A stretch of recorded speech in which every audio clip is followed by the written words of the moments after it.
may have seen these around. It's the One Wheel Plus XR. I've been riding it for over 2 months now, put 250 miles on this thing, and boy, it's addictive. My friends think I'm crazy because I ride it all over New York City. The One Wheel Plus XR is more than just an A to B travel product. It might even be intimidating at first, but once you get used to it, you won't want to get off. The Night Rider. At first glance, most associated with a skateboard, but it rides and handles more like a snowboard or surfboard.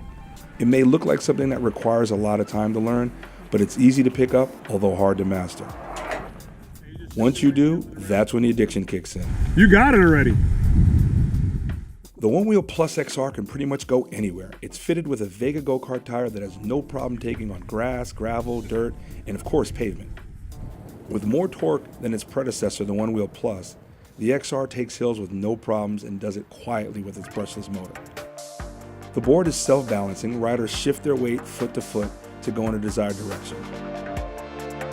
And to dismount, you can either jump off or tiptoe then step off.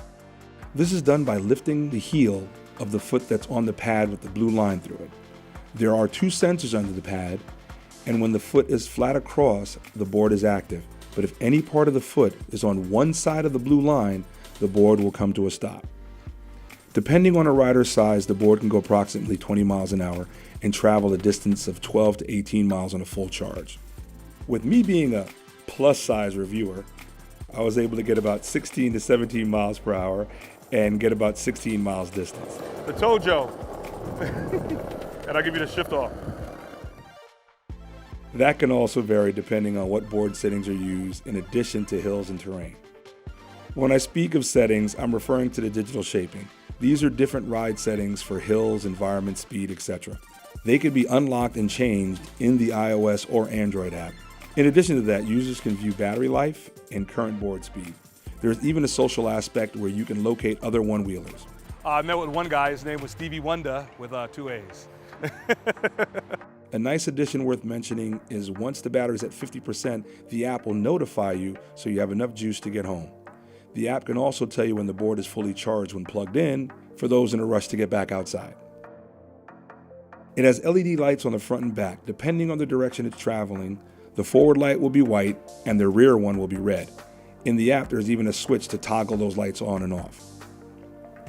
The only time having the One Wheel Plus XR wasn't enjoyable was when it needed to be carried.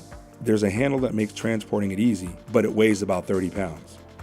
The board is very well constructed and durable. Like I mentioned before, I'm not a small guy, and I rode that thing all over New York City, the town built around potholes. After riding it for a couple months, the most intimidating thing to me is its price, $1,800. But I understand, you get what you pay for.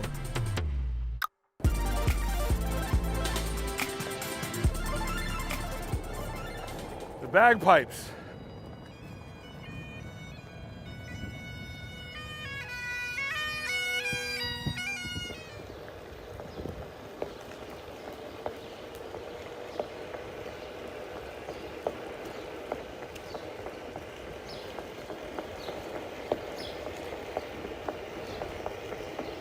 This way, Ruby, come on. Come on, keep running.